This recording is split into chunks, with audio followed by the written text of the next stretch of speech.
जाते हैं ना, जाते हैं कि नहीं जाते हैं? वो चुभने जाते तो क्यों चुभते हैं? इसका आंसर है किसी के पास? समझ रहे हैं? ध्यान दीजिए बात को कि जब किसी के शरीर को जलाया जाता है तो उसकी अस्थियों को चुभने जाते हैं। तो क्यों चुभते हैं? कारण ये रिवाज क्यों चला? क्यों चला? हाँ बोलिए।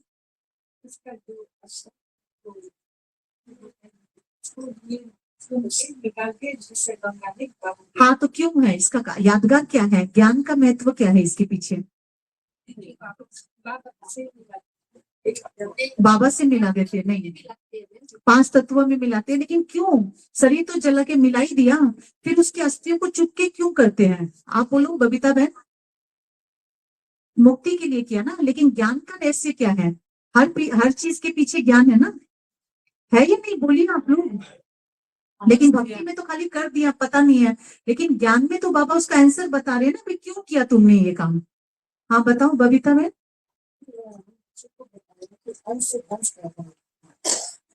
चीज के फल सदन हमारी बुद्धि में है, उसे बख्श कर देना। जो असली हमारी मन बुद्धि रहेगी कि देखो ये असली है, उसको उठा के मतलब गंगा जी में बहा देते हैं तो उसके हमारी मन बुद्धि से निकल जाता है, उनका विश्लेषण होता है। नहीं, ये यहाँ बाबा ने आंसर कुछ और दिया, सुनते हैं ठीक है।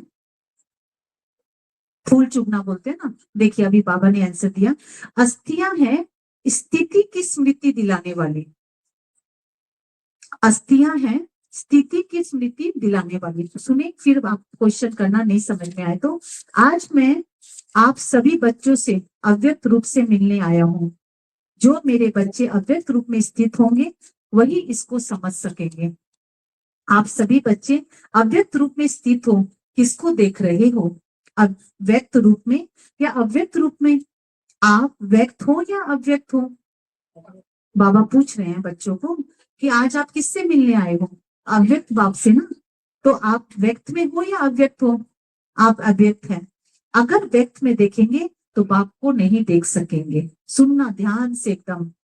अगर आप व्यक्त में देखेंगे तो बाप को नहीं देख सकेंगे।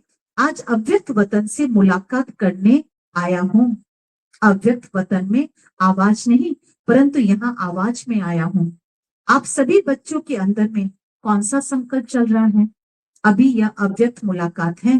जैसे कल पहले मिशल बच्चों से रूढ़िहान चल रही है, रूढ़िहान करते मीठे मीठे बाबा ने आप सभी बच्चों से मिलने भेजा है। जो थे वही अब भी है। 2-3 दिन पहले मीठे मीठे बाबा से रूढ़िहान चल रही थी। रूढ़िहान क्या है मालूम है? बाबा ने बोला, वतन का अनुभव करने के लिए तैयार हो? क्या जवाब दिया होगा? मतलब शिव बाबा का और ब्रह्मा बाबा का आपस में क्या चल रहा था? रूढ़िहान।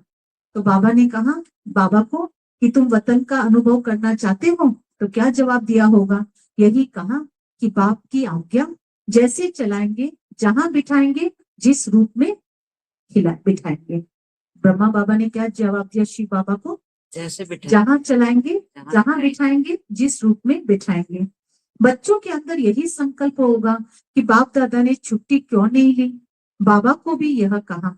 बाबा ने कहा अगर सभी बच्चों को बिठाकर छुट्टी दिलाऊं तो क्या छुट्टी देंगे? है ना, सभी का संकल्प चल रहा था ना दादियों को कि हमको बाबा ने पहले बोला क्यों नहीं कि मुझे अब जाना है। तो बाबा ने पूछा कि क्या आप छुट्टी देते मेरे को? कोई देता है छुट्टी? नहीं देते। तो बाबा ने कहा आप भी बच्चों को देख, सर्विस को देख, बच्चों के स्नेह में आ जाएंगे। इसलिए बाप ने कराया वही ड्रामा की भावी कहेंगे। व्यक्त रूप में नहीं तो अव्यक्त रूप से मुलाकात कर ही रहे हैं। सर्विस की वृद्धि वैसी ही है, बच्चों की याद वैसी ही है, लेकिन अंतर यह है कि व्यक्त में अव्यक्त था और यहाँ अव्यक्त ही है। अब अंतर क्या हुआ? पहले व्यक्त में था ये, अब व्यक्त में अव्यक्त करा रहे थे ना अनुभव, लेकिन अब पूरा ही अव्यक्त है। जो नैनो की मुलाकात जानते होंगे वह नैनो से इस थोड़ी सी मुलाकात में अपने प्रति शिक्षा डायरेक्शन ले लेंगे। आप सभी को वतन में तो आना ही है। बच्चों से मुलाकात करने के लिए हर वक्त हर समय तैयार ही रहते हैं। ब्रह्मा बाबा आज भी हर समय, बोलिए सभी कोई, हर समय क्या है? तैयार रहते हैं। जब अब जहां तक बच्चों की जितनी बुद्धि क्लियर होगी उसी अनुसार ही अव्यक्त मिलन का अनुभव कर सकेंगे। शक्ति स्वरूप में स्थित हैं, दादी से जैसे साथ थे वैसे ही हैं, अलग नहीं है। बार बार बाबा कहते हैं मैं तुमसे अलग नहीं हूँ, खाली मेरा शरीर चेंज हुआ है, लेकिन आज भी तुम्हारे साथी हूँ। अभी शक्ति स्वरूप का पाठ प्रत्यक्ष में दिखाना है, जो बाप की शिक्षा मिली वो प्रैक्टिकल में करके दिखाना है। शक्ति सेना बहुत है, अभी पूरा शक्ति स्वरूप बन जाना। अभी तक बच्चे और बाप के स्नेह में चलते रहे, और फिर बाप से जो शक्ति मिले उस शक्ति से औरों को ऐसा शक्तिवान बनाना, वही बाप के स्नेह, बाप के साथ अंत तक रहेंगे। अभी मीठे मीठे बाबा दृश्य दिखला रहे थे। आप सभी बच्चों का आप अस्थियां उठा रहे थे। आप सभी बच्चों का आप अस्थियां उठा रहे थे। अस्थियों को नहीं देखना, स्थिति को देखना। अस्थियां क्यों उठाई जाती है? उसकी स्थिति पता चलता ना, इसके जीवन में इसने क्या किया, इसकी स्थिति कैसी रही। अस्थियां उठाना मतलब है उसकी स्थिति, उस आत्मा की स्थिति कैसी रही, उस जीवन काल में उसकी स्थिति। या अस्थियां स्थिति स्वरूप है, एक एक रग में स्थिति थी, तो बाहर से वह अस्थियों को रखा है, परंतु इसका अर्थ भक्ति मार्ग का नहीं उठाना। इन अस्थियों में जो स्थिति भरी हुई है, हमेशा उसको देखना। साधारण मनुष्य को यह बातें इतना समझ में नहीं आएगी। बच्चों का स्नेह है और सदा रहेगा, 21 जन्म तक रहेगा। आप सभी सत्युगी दुनिया में साथ नहीं चलेंगे, साथ राज्य साथ नहीं पाएंगे, साथ ही है, साथ ही रहेंगे जन्म जन्मांतर तक। कभी भी ऐसा नहीं समझना बाप है दादा नहीं, या दादा है बाप नहीं। हम दोनों एक दो से एक पल भी अलग नहीं हो सकते। ऐसे ही आप अपने को त्रिमूर्ति ही समझो। इसलिए कहते हैं त्रिमूर्ति का बैच हमेशा साथ रखो। त्रिमूर्ति यानी ब्रह्मा विष्णु और सदा, ये वाला बैच हमेशा अपने को क्या समझो, त्रिमूर्ति, कि मैं बाप से अलग नहीं हूँ, है ना। जब ब्रह्मा विष्णु शंकर तीनों को देखते हो तो आपके भी त्रिमूर्ति की याद, अर्थात अपना स्वरूप और बाप की याद, त्रिमूर्ति की स्थिति मशहूर है ना। बाबा ने कहा जब ब्रह्मा विष्णु शंकर को देखते हो तो ये नहीं सोचो कि ब्रह्मा कोई एक ही है, मैं भी कौन हूँ, ब्रह्मा हूँ। समझे, त्रिमूर्ति का यादगार। बाबा कहते तुम बच्चे हो त्रिमूर्ति, ये नहीं सोचो खाली एक ब्रह्मा ही था त्रिमूर्ति में। जब ब्रह्मा विष्णु शंकर तीनों को देखते हो तो आपके भी त्रिमूर्ति की याद, अर्थात अपना स्वरूप और बाप दादा की याद, त्रिमूर्ति की स्थिति मशहूर है। इसमें ही आप सभी बच्चों का कल्याण है। कल्याणकारी बाप जो कहते हैं, जो कराते हैं, उसमें ही कल्याण है। इस एक एक महावाक्य में, एक एक नजर में बहुत कल्याण है, लेकिन स्थूल को परखने वाले कोई कोई अनन्य और महारथी बच्चे हैं। अब आप भी इतना ही शीघ्र कर्मातीत स्थिति में स्थित रहने का पुरुषार्थ करो।